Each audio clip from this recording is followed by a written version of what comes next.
આવનારી સ્થાનિક સ્વરાજ્યની ચૂંટણી જેને લઈને વડોદરા શહેર કોંગ્રેસ સમિતિ દ્વારા મેનિફેસ્ટોની જાહેરાત કરવામાં આવી છે, જેને ચૂંટણી ઢંઢેરો આપણે કહેતા હોઈએ છીએ। આ વાયદાઓનું લિસ્ટ જે કોંગ્રેસ દ્વારા બહાર પાડવામાં આવ્યું છે, જેમાં શહેરના પ્રાથમિક મુદ્દાઓની વાત કરવામાં આવી છે। શહેરના પ્રાથમિક મુદ્દાઓ વિશે વાત કરીએ તો તેમાં પાણીનો મુદ્દો છે, સફાઈનો મુદ્દો છે, રસ્તા પરના ખાડાનો મુદ્દો છે, ભ્રષ્ટાચારનો મુદ્દો છે, જેવી અલગ અલગ પ્રાથમિક સુવિધા જેના કારણે લોકો હેરાન પરેશાન થઈ રહ્યા છે, એ તમામ સુવિધા જેનો ઉલ્લેખ આ મેનિફેસ્ટોમાં એટલે કે ચૂંટણી ઢંઢેરામાં કરવામાં આવ્યો છે। જાહેર પરિવહન, આવાસ, શહેરી સુવિધાઓ અને ભ્રષ્ટાચાર વિરોધી પગલાઓ પર આ મેનિફેસ્ટોમાં ખાસ ધ્યાન કેન્દ્રિત કરવામાં આવ્યું છે। ખાસ કરીને આજે કોંગ્રેસ પાર્ટીએ જે મેનિફેસ્ટો તૈયાર કર્યો છે એ પ્રજાના દ્વારે જઈને લોકો પાસે જે તે વિસ્તારમાં જઈને લોકોની શું સમસ્યાઓ છે, ગુજરાતના ઇતિહાસમાં પહેલી વખત એવું થયું છે કોઈ રાજકીય પાર્ટી અને કોંગ્રેસે કરી બતાવ્યું છે કે લોકોની વચ્ચે જઈને લોકોના જે પ્રાણ પ્રશ્નો હોય એને વાચા આપવી, એ જ અમારો આજે મૂળભૂત મેનિફેસ્ટોનો સૌથી મોટો ધ્યેય છે। અને એ મેનિફેસ્ટોની અંદર ખાસ કરીને આજે આ ઐતિહાસિક વિશ્વામિત્ર નદીના કાંઠે કે જે દર ચોમાસાની અંદર જે ખાના ખરાબી તરાજી અને જે લોકોને ઘર વિહોણા કરીને જે લોકોની જીવન જરૂરિયાત, ઘર, મકાન, બધા માલ મિલકતને જો નુકસાન કરે, જીવોના નુકસાન કરે, મગરો આવી જાય અને ભારતીય જનતા પાર્ટી કુંભકર્ણ નિદ્રામાં ઊંઘતી 30 વર્ષથી વચનો ઠાલા આપે છે અને આજ દિન સુધી એનો કોઈ ઉકેલ નથી આપ્યો, એ સૌથી મોટો પ્રાણ પ્રશ્ન છે, એને કોંગ્રેસ પટ વાચા આપશે। અને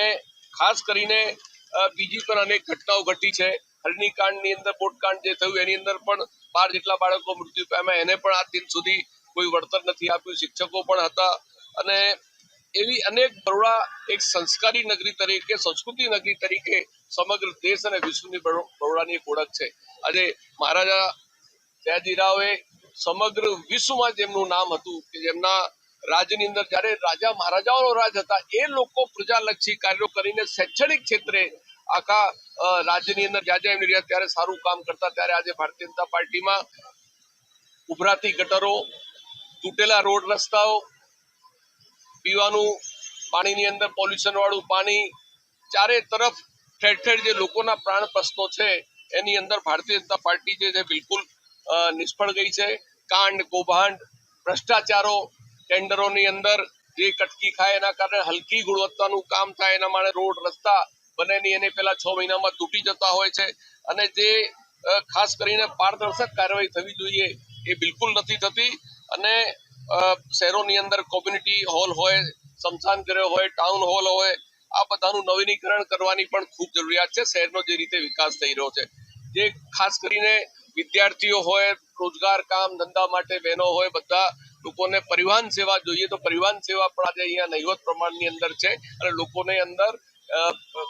એમને રિક્ષાઓના બીજા ભાડાઓ ખર્ચા કરીને અને લોકોને આ મોંઘવારીની અંદર હશે એની પણ માર પડે છે, કેમ કે પરિવહન સેવાઓ જે પ્રમાણમાં હોવી જોઈએ એ અહીંયા બિલકુલ નથી। અને ટ્રાફિક, ખાડા, બધા તૂટેલા રસ્તાઓ, આ બધાથી બરોડાની જનતા ત્રસ્ત છે। એટલે કોંગ્રેસ પાર્ટી પ્રજાલક્ષી કાર્ય કરીને સ્વચ્છ બરોડા,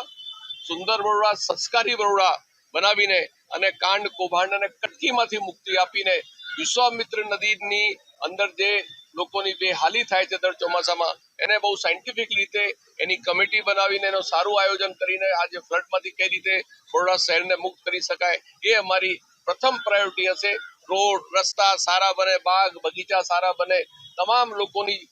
જે સુવિધાઓ છે, જે મ્યુનિસિપલ એક્ટની અંદર જે એસેન્શિયલ સેવાઓ છે, એ લોકોને શુદ્ધ પીવાનું પાણી મળવું જોઈએ, લોકોને ડ્રેનેજ લાઈન મળવી જોઈએ, સારા રોડ રસ્તા હોવા જોઈએ, આરોગ્યની સારી હોસ્પિટલો પણ મ્યુનિસિપાલિટીની હોવી જોઈએ, આ તમામ બાબતો છે, શૈક્ષણિક સંસ્થાઓ પણ મ્યુનિસિપાલિટીઓની હોવી જોઈએ। આ તમામ બાબતોમાં ભારતીય જનતા પાર્ટી 30 વર્ષમાં બિલકુલ નિષ્ફળ ગઈ છે, ત્યારે કોંગ્રેસ પક્ષ પ્રજાને વચન સાથે કટિબદ્ધ છે।